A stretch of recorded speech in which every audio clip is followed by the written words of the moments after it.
राम राम दोस्तों, मैं भगवान राम का वंशज अभयवीर आपका आपके चैनल में हार्दिक स्वागत एवं अभिनंदन करता हूं। दोस्तों, आज मैं आपको राम मंदिर के सबसे मुख्य एवं दिव्य मार्ग श्री राम जन्मभूमि पथ के भव्य निर्माण कार्यों के संबंध में महत्वपूर्ण जानकारी प्रदान करूंगा। प्रभु श्री राम के प्रति अगाध श्रद्धा एवं भक्ति से परिपूर्ण इस चैनल में प्रभु श्री राम की आत्मा का वास है और जहां आत्मा का वास होता है वहां परमात्मा की अपार कृपा अवश्य प्राप्त होती है। अतः इस चैनल से पूरी आत्मीयता एवं हृदय की गहराइयों से जुड़ें। इस चैनल को लाइक करें, शेयर करें एवं सब्सक्राइब करें और कमेंट बॉक्स में पूरी आत्मीयता से जय श्री राम जरूर लिखें। अयोध्या श्री राम जन्मभूमि मंदिर की ओर जाने वाला यह सबसे सुंदर और सबसे दिव्यतम मार्ग है, जिसका निर्माण कार्य लगभग 90% तक पूर्ण होने की सूचना प्राप्त हुई है और वर्तमान में यहां पर कैनोपी शेड एवं भव्य प्रवेश द्वार का निर्माण कार्य किया जा रहा है। और सामने आपको दिख रहा जो स्ट्रक्चर है यह कैनोपी शेड है और जिसका निर्माण कार्य लगभग 40 से 45% तक पूर्ण कर लिया गया है। कैनोपी शेड के स्ट्रक्चर को यदि आप ध्यानपूर्वक देखेंगे तो इस स्ट्रक्चर के ऊपरी भाग पर फलकनुमा आकृति बनी हुई है, जिस पर शेड का निर्माण कार्य 2 से 3 दिनों में ही प्रारंभ कर दिया जाएगा। और इसके पश्चात जब शेड का निर्माण कार्य पूर्ण हो जाएगा तो इसके पश्चात इस पर फर्श का निर्माण कार्य तेजी से प्रारंभ कर दिया जाएगा। और इस प्रकार के जो कैनोपी शेड हैं वह 5 से 6 संख्या में श्री राम जन्मभूमि पथ पर लगातार बनाए जा रहे हैं। और सामने आप देख सकते हैं कि लाइन से यानी मार्ग के बाईं ओर कई कैनोपी शेड का निर्माण कार्य संपन्न किया जा रहा है और इस स्ट्रक्चर की जो डेडलाइन है वह इसी माह तक पूर्ण कर लिया जाना है। लेकिन ऐसा देखकर कतई प्रतीत नहीं होता है कि यह दिसंबर से पहले इन सभी कार्यों को पूर्ण किया जा सकेगा, क्योंकि वर्तमान में इसके प्रवेश द्वार का भी निर्माण कार्य संपन्न किया जाना है। सामने दिख रहा अद्भुत परिदृश्य श्री राम जन्मभूमि पथ के स्वागत द्वार यानी भव्य प्रवेश द्वार के निर्माण कार्यों का है। और सामने दिख रहे स्ट्रक्चर में लगभग 30 से 35% तक इनका निर्माण कार्य संपन्न किया जा चुका है। और वर्तमान में जो पिलर्स की ऊंचाई आपको दिख रही है यह 5 फीट के आसपास पूर्ण कर ली गई है।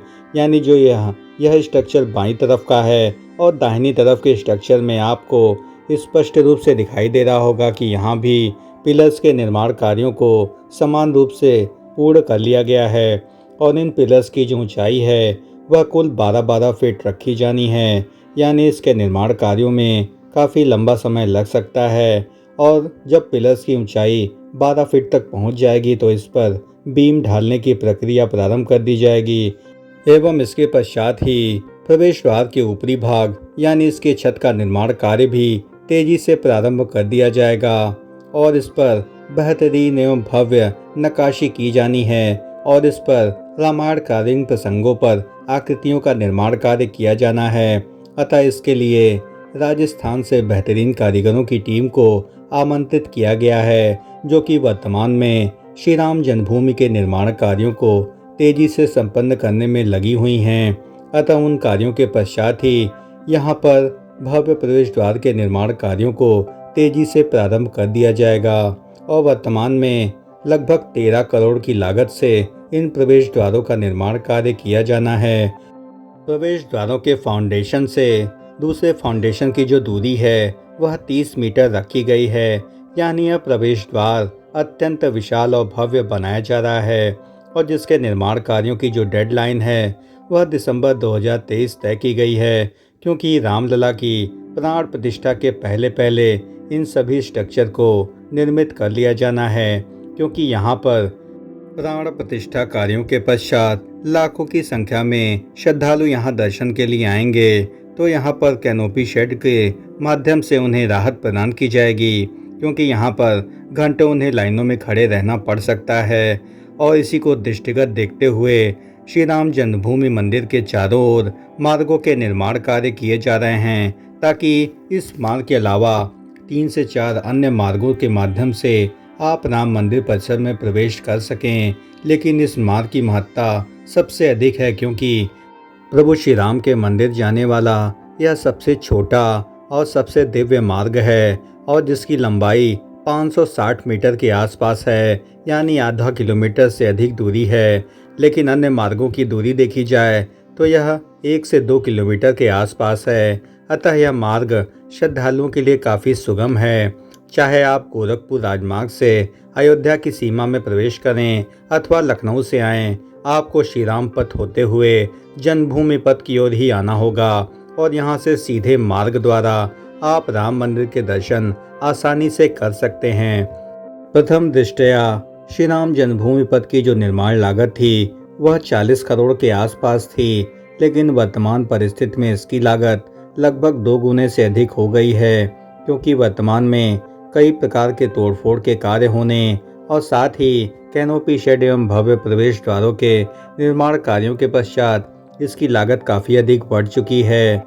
श्री राम जन्मभूमि पथ होते हुए रामलला की ओर दर्शन करने वाले सभी श्रद्धालुओं के लिए महत्वपूर्ण सूचना है कि श्री राम जन्मभूमि मंदिर में विराजमान रामलला के दर्शनार्थियों का मार्ग फिर से बदल दिया गया है। इस बार मेकशिफ्ट स्ट्रक्चर में विराजमान रामलला के दर्शन के पश्चात सभी श्रद्धालुओं की वापसी का रास्ता बदला गया है और इसके पहले रामलला के दर्शन मार्ग को भी बदल दिया गया था और यह दर्शन मार्ग रंग महल से होता हुआ गुजरता था। वहीं अब यह जन्मभूमि पथ से होकर जाता है। इसी तरह दर्शन से वापसी का मार्ग अरविंदो आश्रम के सामने से निकाला गया है। दोस्तों, श्री राम जन्मभूमि पथ के भव्य निर्माण कार्यों के संबंध में हमारे द्वारा दी गई जानकारी यदि आपको जरा भी पसंद आई हो तो इस चैनल का हृदय से समर्थन करें। इस चैनल को लाइक करें, शेयर करें एवं सब्सक्राइब करें और कमेंट बॉक्स में जय श्री राम जरूर लिखें। अरविंदो आश्रम वही आश्रम है जो कि श्री राम जन्मभूमि परिसर के बिल्कुल सटा हुआ परिक्षेत्र है और जहां से रामलला के दर्शनार्थियों की एंट्री पहले से की जाती थी। लेकिन श्री राम जन्मभूमि पथ के निर्माण कार्यों के पश्चात इस मार्ग को बदल दिया गया था। लेकिन श्री राम जन्मभूमि मंदिर परिसर में वर्तमान में परकोटा का निर्माण कार्य काफ़ी तीव्र गति से किया जा रहा है। अतः इसके निर्माण में किसी भी प्रकार की बाधा उत्पन्न ना हो, अतः इस रूट को भी परिवर्तित किया गया है। लेकिन आने वाले समय में जब परकोटे का निर्माण कार्य संपन्न हो जाएगा तो इसके पश्चात कई प्रकार के रूट निर्धारित होंगे ताकि रामलला के दर्शनार्थियों को किसी भी प्रकार की दिक्कत का सामना न करना पड़े। वर्तमान परिस्थिति में श्री राम जन्मभूमि पथ पर एक पब्लिक फैसिलिटी सेंटर यानी यात्री सुविधा केंद्र का स्थायी निर्माण कार्य संपन्न किया जाना है और इसके लिए कई दिशा निर्देश जारी किए जा चुके हैं और इसमें 10 स्थानों पर कूप भी बनाया जा रहा है जहां पर राम भक्तों को आराम करने के साथ साथ तमाम सुविधाएं उपलब्ध कराई जाएंगी जिसमें उन्हें किसी भी प्रकार की असुविधा नहीं होगी। इसके साथ ही इस पथ पर राम जन्मभूमि में प्रवेश करने से पहले ही अनेक प्रकार के सुरक्षा पॉइंट भी बनाए जाएंगे एवं पथ के चारों ओर हरियाली को विकसित करने के उद्देश्य से रामायण कालीन पौधे भी लगाए जाएंगे और इन पौधों को मंगाने के लिए चित्रकूट एवं अन्य पौराणिक स्थलों से विभिन्न प्रकार के विशेष वृक्षों को मंगाया जा रहा है। श्री राम जन्मभूमि पथ की महत्ता का अंदाजा आप इस बात से लगा सकते हैं कि प्रदेश सरकार के मुख्यमंत्री एवं निर्माण समिति के चेयरमैन लगातार इसके निर्माण कार्यों की मॉनिटरिंग कर रहे हैं। साथ ही उन्होंने पूर्ववत कुछ लापरवाह अधिकारियों को इसके लिए सस्पेंड भी किया था क्योंकि उन्होंने निर्माण कार्यों में काफ़ी अधिक लापरवाही बरती थी जिसके कारण से श्री राम जन्मभूमि पथ पर अनेक तोड़फोड़ के कार्य हुए और इसके निर्माण कार्यों में काफ़ी अधिक देरी हुई।